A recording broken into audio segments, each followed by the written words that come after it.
my name is Allison and I'm a senior. Today, I'm going to be telling you about how biking changed my life. I'm sure many of you have seen me biking to school. I mean, I'd hope I'm a bit hard to miss with my bright neon yellow windbreaker. I started biking to school towards the end of my freshman year, but really, I've been biking my whole life. So here are some of the obligatory tiny human photos of me growing up biking. And if you had told tiny me that I would be biking all across the city on my own, I don't know if I would have believed you. I certainly would have been excited and thrilled about it, but probably also a bit scared. It's a big thing going from sitting in traffic in a car to flying down hills on your own. But from the moment I started biking on my own, I fell in love with it. There's something so special and liberating about the independence that a bike gives me. It's this feeling of flying through the world as the wind blows my hair and the sun shines against my face. And it's the ability to go wherever I want, whenever I want. It's this chance to try crazy things, explore the world, and meet new people. So, before I go on, here is a map of San Francisco and a little bit farther. These purple lines here are paths that I've taken, and each of these lines holds a story and an adventure, some of which I'm going to be sharing with you all today. I started biking to school as an environmentally friendly and fun way to commute. At this point in time, the main road I traveled on was JFK in Golden Gate Park. I personally love that JFK is close to cars. I know it's not as convenient for drivers, but it makes me feel a lot safer on my commute to school. And I've also seen so many different people enjoying the space, from people walking their dogs to people roller skating or playing ping pong. JFK has become this central space for community and outdoor fun. Now, riding up and down JFK and through Golden Gate Park has introduced me to a lot of fun opportunities. By stopping on my bike when I see something interesting, I've been able to ride a bicycle-powered car, I've been able to photograph a pianist, take part in Earth Day celebrations, and so much more.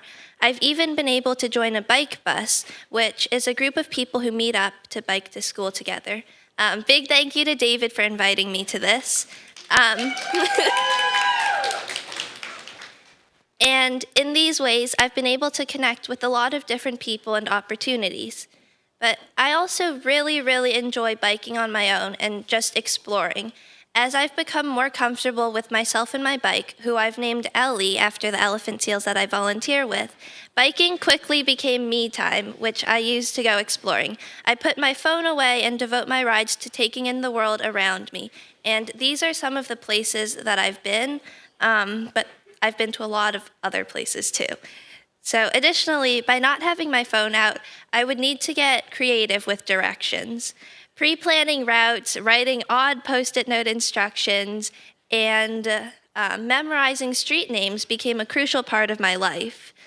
So when I attended an event held by my work all the way near Tiburon, I biked with only a Post-it note drawing of the general road shape as my directions. I did not use Google Maps. And this is a picture of that Post-it note.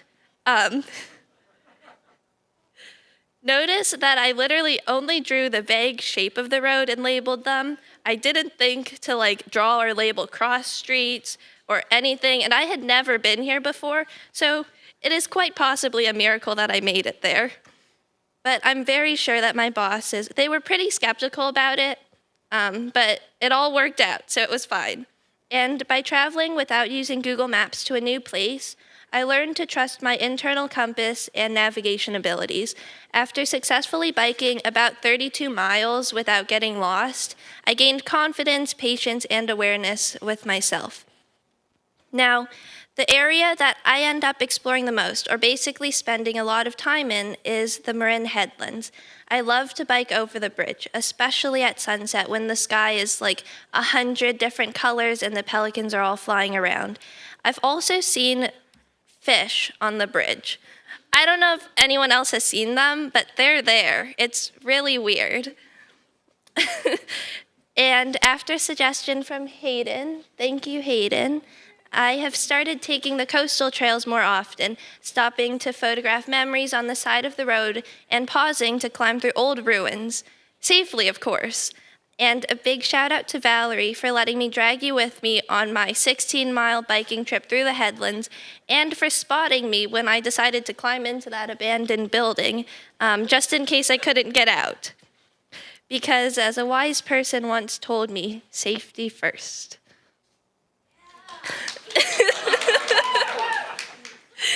So the reason I spend so much time in the headlands, aside from it being an absolutely gorgeous outdoor space, is because I volunteer at the Marine Mammal Center. And if you've ever talked to me before, even for like 5 minutes, you have probably heard of this place. I talk about it nonstop, and of course, I couldn't give a morning meeting and not mention it. As a little background, the Marine Mammal Center is a world-renowned center for research and rehabilitation of marine mammals like seals and sea lions. I started volunteering there on an animal care crew in my sophomore year, and I'm there almost every Friday night from about 5:30 to midnight. I absolutely love this place, and the people I've met have become a second family. So these are pictures of my crew and all the other people I've met at the center, and I have so much love for them. It's so inspiring to see people from all different backgrounds come together to care for our patients. I love hanging out with them, chatting while we sort fish and make fish smoothies, and telling them about my biking adventures. Now, the Marine Mammal Center isn't the only community that I've found. Going back to biking and our map, I've met so many amazing people around the city, people I never would have talked to if I was in a car. One example of this is my friend near Golden Gate Park. There's this house that always decorates for the holidays, and one day I stopped to compliment the woman who puts it all up. We started chatting, and the rest is history.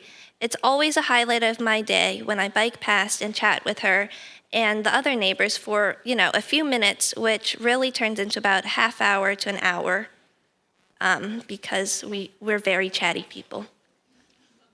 And another person I've met is Rachel. I met her on JFK. Of course, I was biking, and she was painting a mural. So I stopped to help, and since then, we've stayed in touch, and I'll occasionally bike by her open studio to say hello. We always love catching up with each other, and that was all made possible by biking. Aside from community, biking around has given me the opportunity to connect with organizations and attend events across the city. And this brings me to the last bit of this map. The first time I biked down to UCSF Hospital, it was for a climate event, the Bay Area Youth Climate Summit 2024 Climate Summit. And the second time I biked down to that area was for Phoenix Day, which is a day where people around the city are able to easily host block parties. On this day, I met up with a group of about 50 to 100 bikers, and they were from all over the city. We met at the Ferry Building, and together we biked across the whole city, all the way to the Great Highway. And we stopped at block parties, we spread awareness about biking, and we built community. It was just a really, really fun day. So now that I've talked about all of these different things, why did I share them with you all? Okay, yes, I did want to brag a bit about my amazing adventures and the family I've met, but also I wanted to share all of this because I hope it will inspire you to try biking. For me, biking is fast, convenient, and fun. I've gained a lot of independence, curiosity, and community. It's also better for the environment, and if more people bike, that means there are fewer cars on the road, which makes it safer for bikers and pedestrians, and it also means less traffic for the people who really do need to drive. So the main point is, I hope you all will consider going on your own adventures around this amazing place that we call home. And I hope this presentation can inspire you to get out there, meet people, and take action. Thank you.